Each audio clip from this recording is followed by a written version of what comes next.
Welcome to Conquering Your Clownfish, a podcast dedicated to transforming disabilities into special abilities. I'm your host, Brady Murray. Welcome to today's podcast. It's my pleasure to introduce our special guest. Today's special guest is coming to us from Tennessee. Anna Owen is a content creator, mom to 4 beautiful children, and an unstoppable advocate. In 2020, Josephine, Anna's youngest child, who is joining us on the screen, by the way, was born with a rare musculoskeletal disorder named Antley Bixler syndrome that has affected how her bones have grown. As Anna and her family embarked on this new journey with Josephine, she began sharing it on her Instagram channel at Anna Owen, where she now continues to share the joy of being a disability parent with the world. So welcome to the show, Anna. And Josie. You say hi? Hey, sweetie. So glad to have both of you here and welcome. So excited to be able to visit with you about this very, very special journey. Anna, if you could, will you share with us a little bit about your family and just your journey into being able to welcome a loved one who has a disability? Absolutely. So we live in Middle Tennessee. We have 4 kids. Penelope is 10. Harrison is 8. Charlotte is 6. Josephine was our 2020 baby, so she will be 4 in the end of May, depending on whenever this airs. So we were just putzing along, having a great life with 3 kids when we decided we were done having kids, got rid of everything. And then, lo and behold, I became pregnant with a 4th child. And we found out that she had something a little different about her in March of 2020. So if we all remember 2020, remember Yes. what all that means. And I was told she might have hydrocephalus probably 2 weeks before the shutdowns. And I was referred to a specialist at our children's hospital in downtown Nashville. And by the time I got there, the world had gone crazy and everybody was masking up and they were taking temperatures and it was a little psycho. But we went in and they said, no, you actually don't have hydrocephalus. You have a laundry list of other things going on. How far along were you at that point? I was about 26 weeks. 24 to 26 weeks when she was just big enough to really get a good picture of her on a sonogram. And then we found 4 key anomalies that we were keeping an eye on and ended up switching hospitals because our children's hospital in Nashville had an adult hospital connected to it and it was connected by like a sky bridge. And so I ended up giving birth there instead of locally where I live, about 45 minutes outside of Nashville. And Josie stayed in the NICU for 2 months. She was there for 62 days in the middle of COVID. Right in the middle of the shutdown. I mean, that's just right there. 1 parent every 24 hours, masks all the time. You can't hug a doctor or a nurse when you're crying, things like that.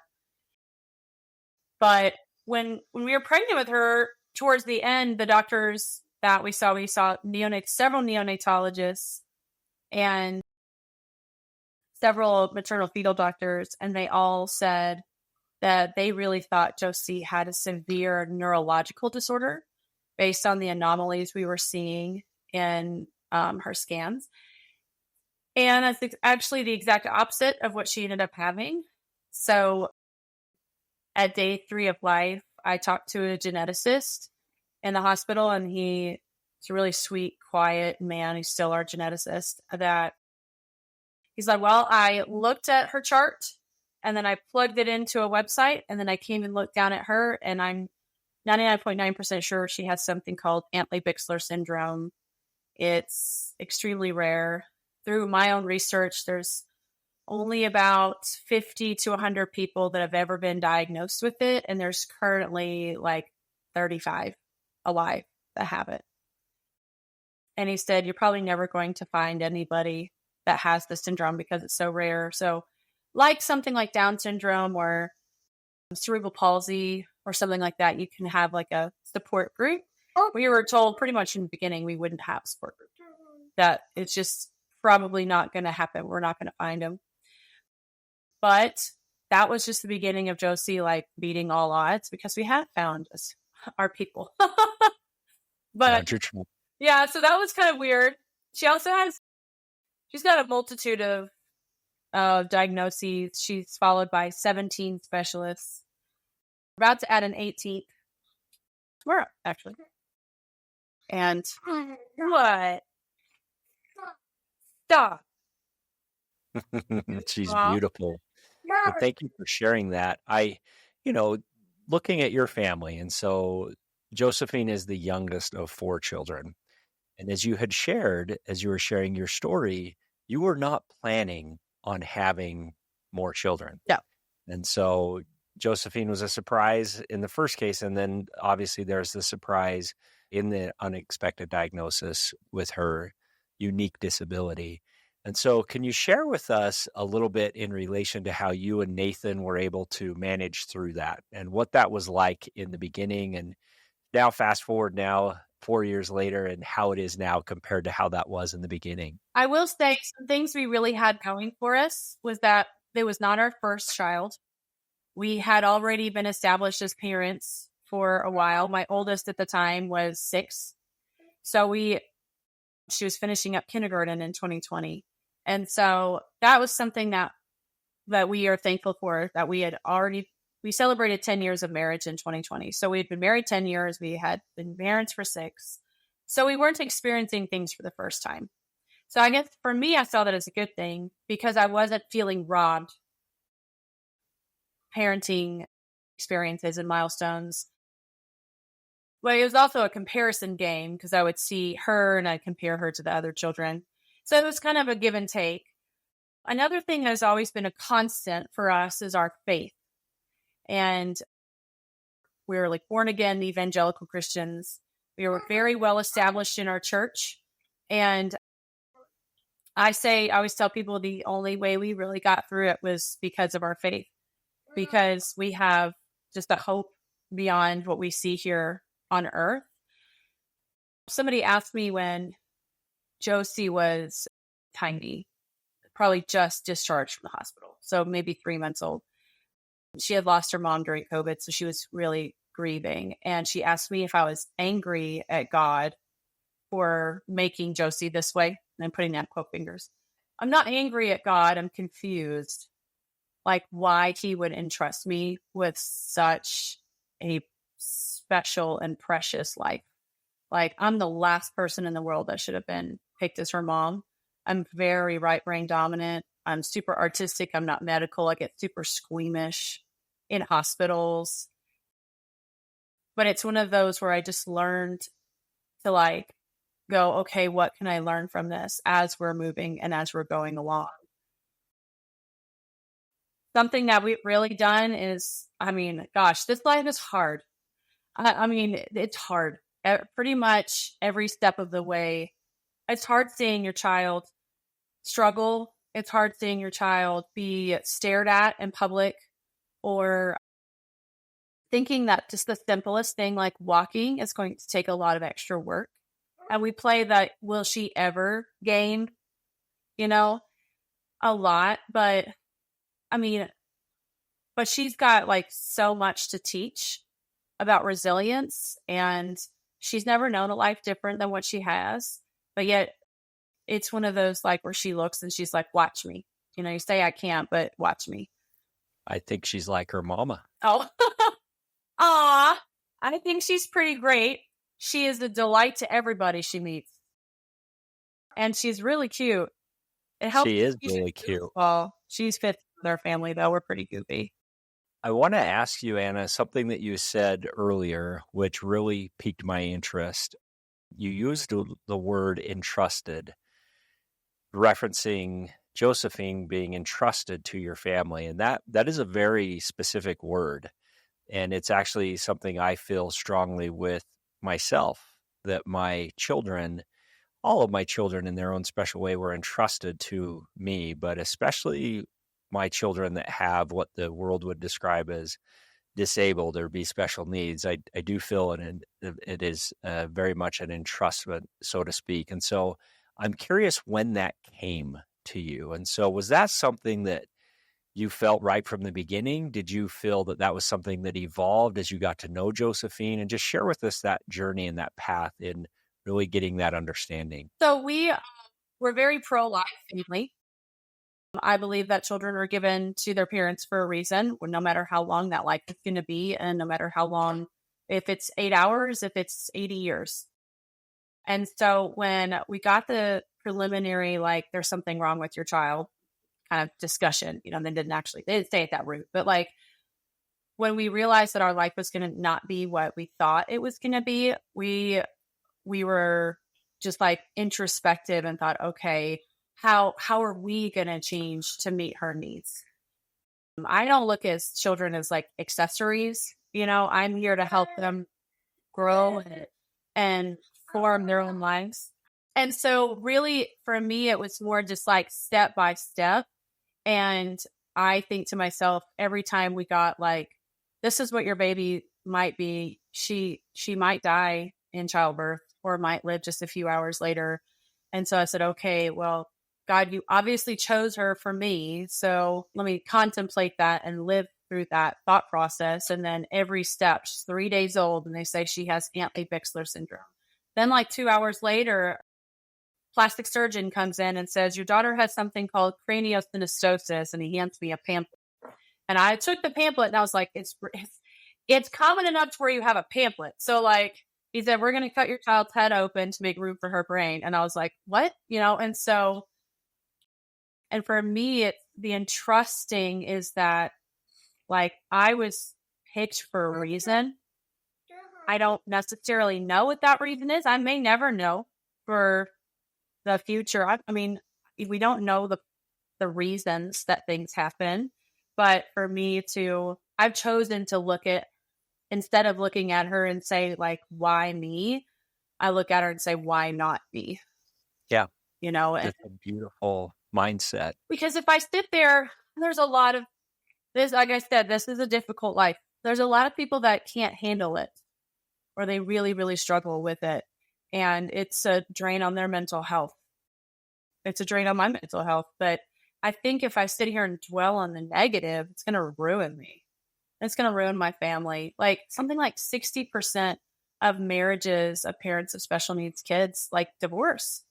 Yep. And we haven't been perfect. We haven't had like a perfect go at it. We've handled things incorrectly, but it's something that we said, okay, we're going to do this, and we do it. Share with me. I'd love to know, you have 4 children, you have 3 children that are typical children and living typical lives, oldest being 10, if I'm not mistaken. And so how is it different when looking at it through the lens? Let's go back to your faith. And so I find this very fascinating, very common is not the right word, because I think using the word common would downplay this as it relates to the sacredness of it and just the entrusting of it. But how is it different raising Josephine as it is compared to your other 3 children in the relation of just your faith? So when I had my first 3, my first 2, I was working full time at a Montessori preschool. My goal was to open a school one day. And then when I had my 3rd child, it became like a lot of Americans, it came too expensive to have kids in like a daycare preschool situation. And so I just came home with the intention of, once the 3rd child was old enough, whatever that looked like, to go back to work and have like my own career separate from them. When Josie was born, we got her diagnosis. She has a tracheostomy tube that was placed when she was 3 weeks old. I tell people that I watched my own hopes and dreams like ride off into the sunset on a Viking funeral. And because I knew that my life was going to be completely different than what I had ever thought it was going to be. And so it's humbling. I've had to realize I was quite selfish. Not saying everybody is, but me personally, I was quite selfish with my first 3 because I love them dearly and I want the world for them. But I was waiting for them to get old enough to where I could go off and do my own thing. Whereas now Josie has really shown me that time is so precious. And we are certainly not promised any sort of time in existence. And for me I just can't even imagine leaving her and doing anything else than being her caretaker. Different than like going to the grocery store, but like having a career where I'm away from her. I couldn't, because there are so many times I thought she was just going to die. And I don't want to miss any moment with her. Yep. It's taught me like the value of life in general and the life that we want to make with our family. Instead of just me and my husband living parallel lives, we're like living a life together and a family together. And she's just shown me like, you have to really cherish every moment. And that sounds real cheesy, but because you never know, something can go wrong and she's gone. Anna, with this condition, have you spent much time in researching or pondering as it relates to life expectancy and what your time allotment you believe will be with Josephine? Her syndrome is not actively attacking her. So it's not like cancer, leukemia, something like that, where it's actively trying to kill her. It's more like a lot of obstacles for her. Now, there's 2 subtypes of Antley Bixler syndrome. And one of the subtypes is an adrenal insufficiency. So all of our bodies make cortisol. And cortisol is our fight or flight, where you need cortisol. A lot of people talk about cortisol when it comes to stress, and, high stress builds high cortisol and it hurts you, right? But we need cortisol to kick our adrenaline into gear so that when you have an accident or surgery or like fall down and bump your head, your body kicks into adrenaline mode and your body can overcome it, right? So a subtype of Antley Bixler is a low adrenal reaction to things. And so we thought about a year ago that she had that subtype, and just the thought process of like basically walking around like trying to catch her so she doesn't fall and hit her head and then her adrenals don't kick in was pretty terrifying. Yep. She doesn't have that, but it could pop up during puberty and her body changes. But as far as her condition is concerned, it's not trying to kill her. It's just really hard to do normal things. Like she breathes through a straw in her neck. She has scoliosis. That's like not good. Discovered she has a Chiari malformation, so her brainstem's kind of pushing into her spinal cord. Her arms are fused at 90 degrees, so it's like hard for her to do a lot of things. But at the same time, she's shown us that it's fine and that she can figure it out. Like I never thought she'd be able to crawl.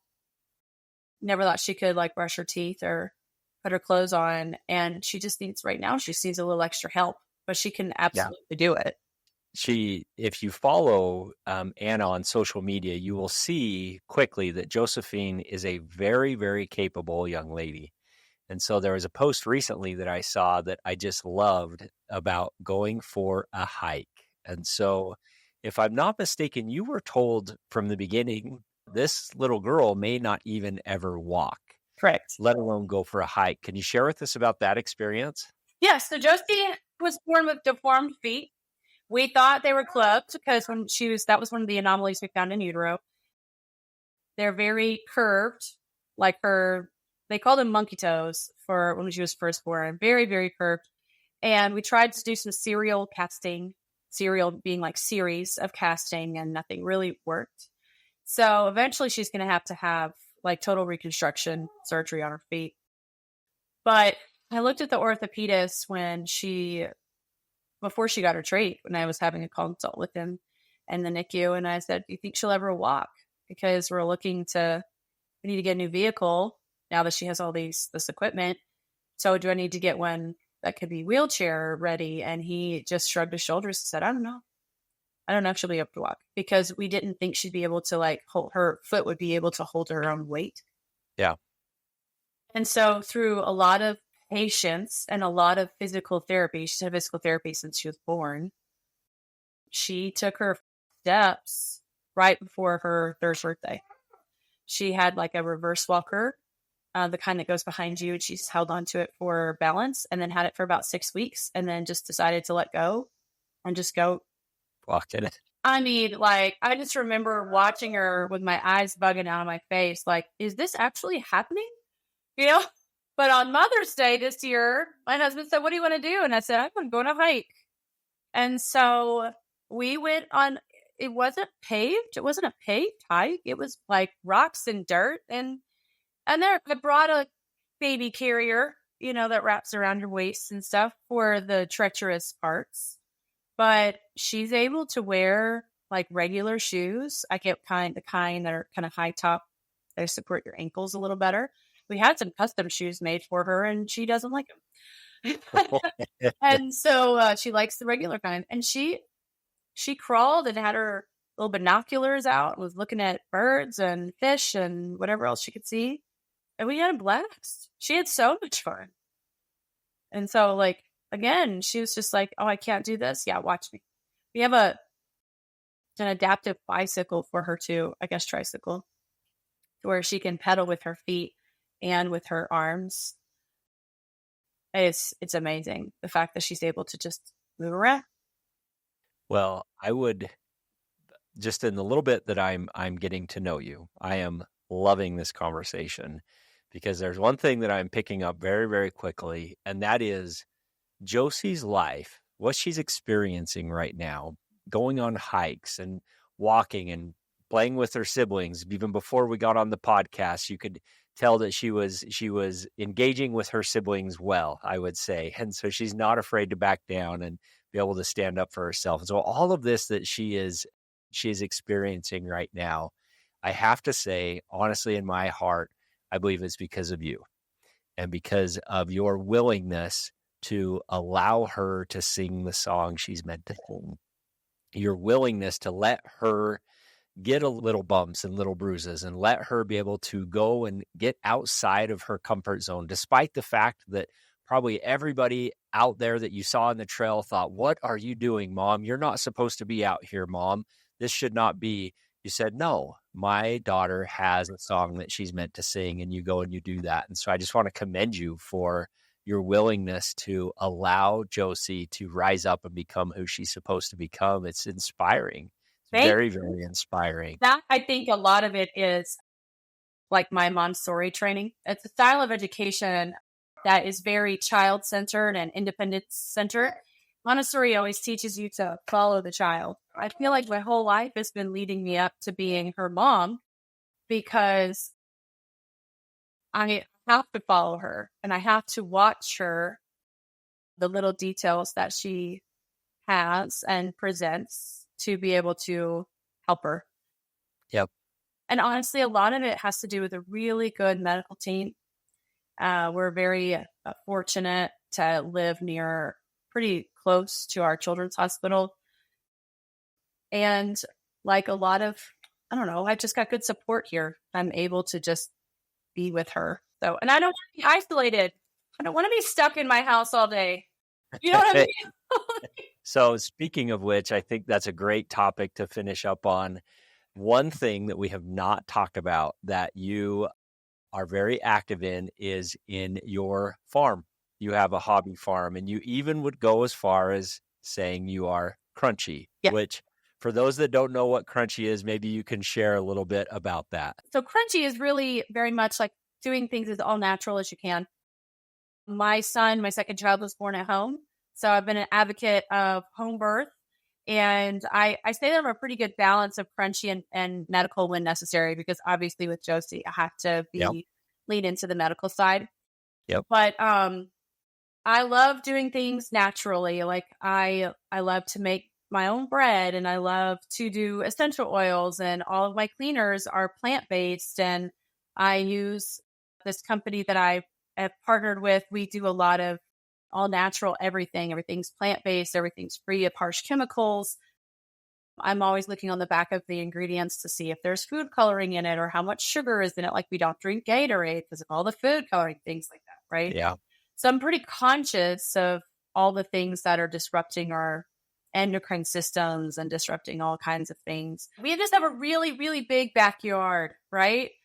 One day we'll homestead. But got really big backyard. We have a lot of chickens and a handful of ducks and a lot of chickens. And one day we're going to expand on that like big time when we like move into our forever home or whatever. Currently have like 5 adult chickens, 2 roosters, a bunch of teenage chickens is what we call them. And then one of our chickens just hatched some babies. Oh, wow. And so we're just going to be filthy with eggs as soon as we can. Well, I think that you are living your best life. And I love your perspective and the insights that you shared around Josie being entrusted to your family. And I couldn't agree more. And I believe that probably the majority of our audience and listeners that also have a loved one entrusted to them 100% agree. And I want to thank you for being such a wonderful guest and such a wonderful example of what I refer to as conquering your clownfish, overcoming our fears, and really allowing our children to be able to sing that song they're meant to sing. So thanks for being a guest on our show today. Absolutely. Thank you for having me. It's been lovely. And I would love, love, love to meet Josie someday in person because she has just captivated my attention and stole my heart watching her during this episode. So for those listeners that are listening, I'd encourage you to actually go to our website, conqueringyourclownfish.com, and watch this episode because Josie's a part of it for a lot of this. And she is such a beautiful, beautiful little soul. So thanks for joining us, Anna. And thank you for joining us, Josie. Say thank you. Thanks for listening to this episode of Conquering Your Clownfish. If you liked what we discussed on the podcast today and want to continue the conversation, please visit us at conqueringyourclownfish.com. And please don't forget to subscribe.